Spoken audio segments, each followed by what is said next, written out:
Single room, double room. I'm alone. I have to be here in the morning. One thing at a time. Mind you, don't give us any trouble.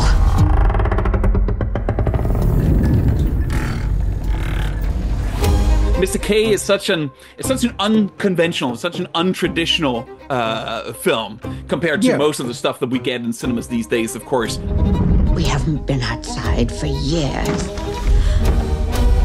Do you know the way to the exit? Which one? You haven't been out at all, have you? And I imagine that when you commit to a project like this, you have to have a lot of faith in the director, you know, in her ability to realize her unique vision and to like steer the project home when it's something that is this unique. So I'd love to hear, what was it about Tallulah Schwab and what was it about her script and her sort of artistic vision that convinced you to commit to this project? Well, I was sent the screenplay and then a PDF file with images that were you know, the influences for the production design in various aspects of the film. And it was evident just from the screenplay and that PDF file that there was a solid vision. I knew she had directed at least one feature film before.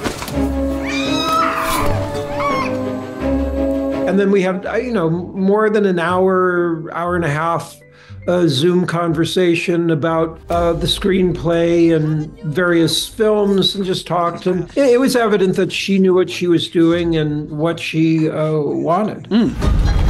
Look. The hotel is shrinking. For me, this film almost at times felt like a perfect portrayal of a nightmare. I mean, I think I've had this nightmare a few times where you feel like it seems like the real world, but there's something that's off about it, and it becomes seemingly more and more odd, and you can't escape. We have to mark every corridor. Enough!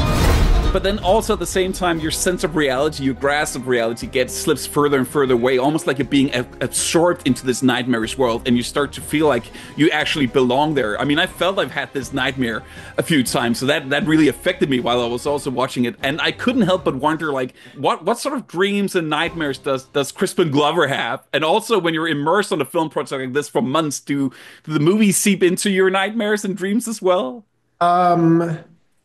I usually don't remember my dreams. Sometimes I do, but I usually don't. And of course, there's a big difference between a dream and a nightmare kind of thing. But I wish I remembered my dreams more. I know that there's that idea of having the dream journal where you wake up and write down immediately what you dreamed. And I did that a little bit, and it helped me remember my dreams more a little bit.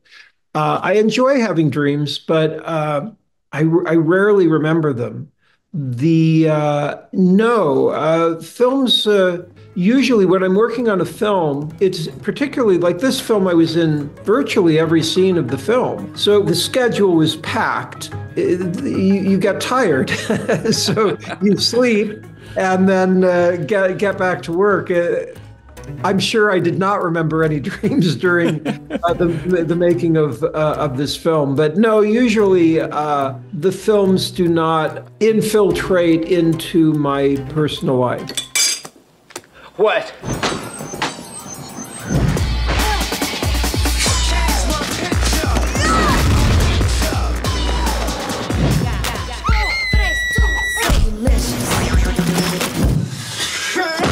I'm making my lunch! Would you care to dance? It's good. Oh, good. Don't ask me to stay. Don't think you got it made, no.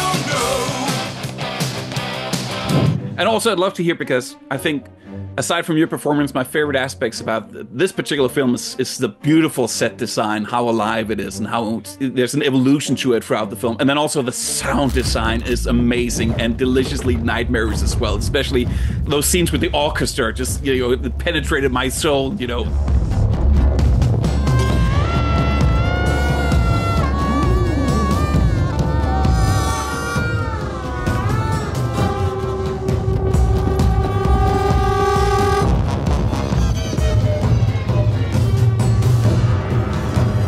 For you to experience that in the cinema for the first time, that must be such a rewarding experience to having been on set, not having all those elements, and then seeing the finished piece with all those sound elements and the set design, especially to see that on this big screen. How was that?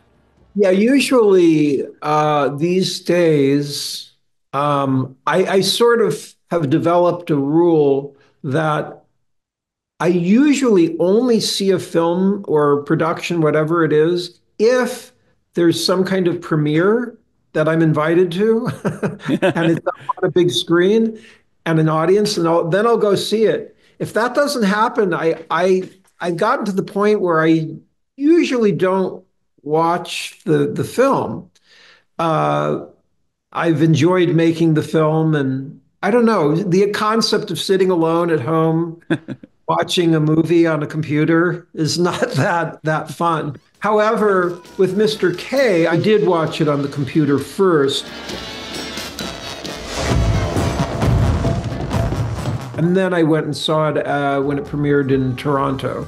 It was nice to see it up on the screen, and it does have a good production value. And I've been happy that the film has been getting good reviews, and I've been getting good reviews in it. So that's nice. I like that. Your performance gets a great review from me as well, so you could add that to the good. Thank as well. Hurry up, you can't stay here.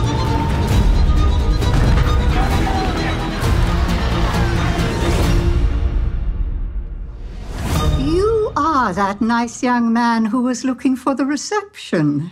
Did you find it, dear?